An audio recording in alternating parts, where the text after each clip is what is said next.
ஒரு மன்னரின் அரண்மனையில் இசை கச்சேரி, நாசர் இசை கச்சேரி நடந்துகிட்ருக்கு. மன்னர் ரொம்ப விரும்பி ரசித்து கேட்குறாரு அந்த கச்சேரியை. ஆஹா, இப்படி அல்லவா வாசிக்க வேண்டும், இப்படி அல்லவா இன்பத்தை கொடுக்கக்கூடிய இந்த நாசர் இசை கச்சேரி ரொம்ப எனக்கு மன தெளிவை கொடுக்குறதுன்னு பாடிக்கிட்டு சந்தோஷப்பட்டு அந்த மன்னர் அவரை பாராட்டும் விதமாக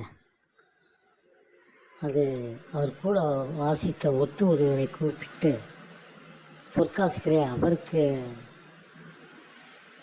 கை நிறைய பொற்காசுகளை கொடுத்துக்கிட்டே இருக்கார் கச்சேரி நடுவில். இதை கவனித்த மெயின் வாசிக்கக்கூடியவர், ஏன்னா நமக்கு தராமல் அங்கே கொடுத்துட்ருக்காருன்னு ரொம்ப வெகுண்டாய் ஒரு மாதிரி மனசு கஷ்டமாக இருந்தார். அதற்கு காரணம், ஒத்து வாசிக்கிறவர் கடைசி வரைக்கும் எடுக்காமல், நாசத்தை வெளியே எடுக்காமல் உங்களுக்கு துணையாக இருந்தார். நீங்கள் எடுத்துட்டு வாசிங்க, அதனால் உங்களுக்கு வெறும் 1 பவுன் தான் கொடுக்குறேன் அப்படின்னு சொன்னார். அவருக்கு 100 பவுன் கொடுத்துருக்கார், இவருக்கு 1 பவுன் தான். எப்பேற்பட்ட மன்னர் அவர்!